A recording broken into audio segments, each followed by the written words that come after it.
The phone rang while I was staring at the kitchen sink. Soap bubbles clung to my hands. The house smelled like burnt turkey and cinnamon. Thanksgiving decorations. Hung above the window, paper leaves. My son had cut out last year. The phone kept vibrating against the counter. Unknown number, I answered. A woman's voice, sharp, impatient. Is this Daniel Harper? Yes. There was a pause. Papers shuffling. Your son is here. He's injured. For a moment, my brain refused to process the sentence. Injured? I said slowly. Yes, at this address.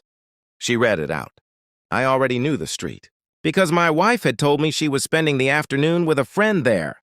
My chest tightened. Who are you? I asked. I'm the neighbor. I heard the boy crying. Then another voice burst through the receiver.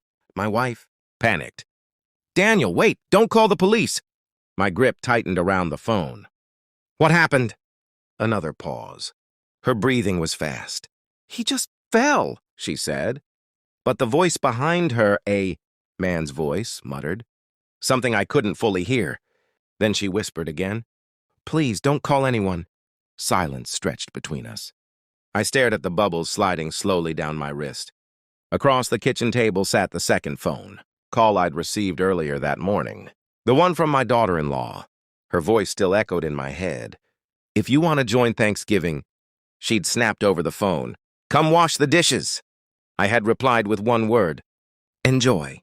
What none of them knew was that the dishes weren't the only things I had already finished cleaning. The address the neighbor gave me belonged to a man named Victor Lang. I knew his name well, because 3 months earlier, it appeared on my wife's phone bill. 42 calls in 2 weeks, late at night. Sometimes after midnight. At first I thought it was work.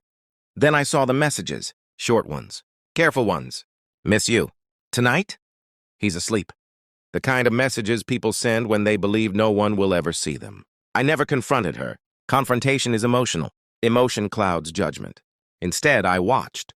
My wife, Laura, had always been a careful liar. Soft voice, gentle eyes, perfect timing. But lies accumulate weight, and eventually, they begin to lean. I started noticing things. The perfume she wore only on errands. The way she checked the driveway before answering texts. The strange tenderness she showed when talking about her friend Victor.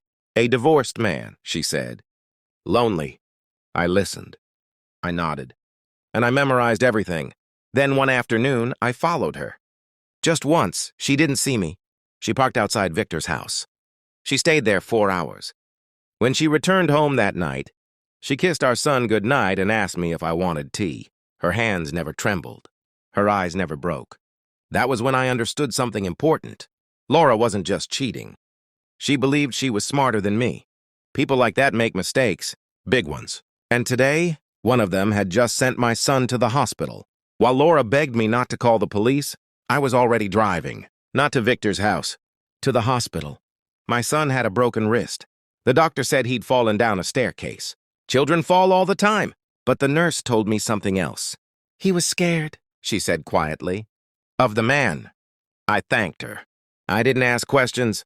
Questions reveal emotion. And emotion ruins timing. That night, Laura came home late.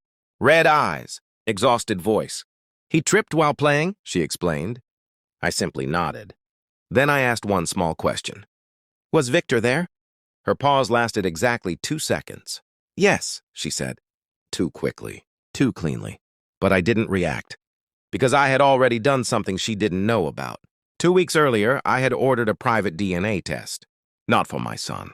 For my grandson, my daughter-in-law's child. The same woman who had told me to come wash dishes if I wanted to eat Thanksgiving dinner. The envelope had arrived that morning. I hadn't opened it yet. Because sometimes, truth is more powerful when delivered publicly. And I had plans for Thanksgiving. Plans that involved Switzerland. And photographs. Very expensive photographs. Thanksgiving dinner was loud. Too loud. My daughter-in-law, Melissa, walked around the table like a queen inspecting servants. Daniel, plates go in the sink, she said casually. I smiled. Of course. Laura sat across from me. Her eyes flickered with quiet panic every time our son mentioned Victor's name. The tension in her shoulders was visible, but no one else noticed. Then I placed my phone on the table. A simple gesture. Before dessert, I said calmly, I wanted to show everyone something. Melissa rolled her eyes. Oh God, what now? I opened the first photo. A wide view of a snow-covered lake. A glass villa overlooking the mountains. Switzerland. My villa. The one I had purchased 6 months earlier. The room went silent. Melissa leaned forward. Wait, what? I swiped to the next photo. The interior. Marble floors. Panoramic windows. Then I placed the envelope beside it. DNA results. I slid it across the table. To you, I said quietly. She opened it. Her face drained of color. Daniel, what is this? I leaned back in my chair. The proof, I said calmly, that your child isn't my son's. The room exploded. My son stood. Laura gasped. Melissa began shaking, and I simply watched. Melissa's voice cracked. This is fake. Is it? I asked. I turned toward Laura. And since we're sharing truths tonight, I opened another photo. Victor and Laura walking out of his house together, holding hands. Thanksgiving morning. My son looked at her slowly, like a man staring at a stranger. Laura whispered my name. Daniel. But I raised a hand. No. My voice stayed calm. Quiet. Controlled. You asked me not to call the police when our son got hurt. The room froze. I didn't, I continued. Instead, I sent the photos to Victor's employer, to Melissa's parents, to our entire extended family. 71 messages. 71 calls started ringing across the table, phones vibrating, notifications lighting the room like fireworks, secrets collapsing all at once. Laura began crying. Melissa screamed. My son sat down slowly, staring at the DNA report, and I stood, finished. I left before dessert. The cold night air felt clean, sharp. My phone vibrated constantly in my pocket. Calls, messages, panic, apologies. I didn't answer any of them. Not Laura, not my son, not Melissa.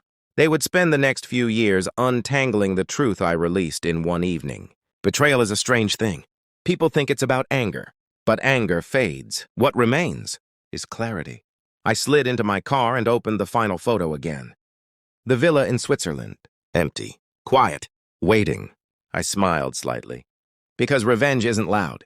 It doesn't scream. It doesn't beg. It simply exposes the truth and walks away while everyone else is still choking on it.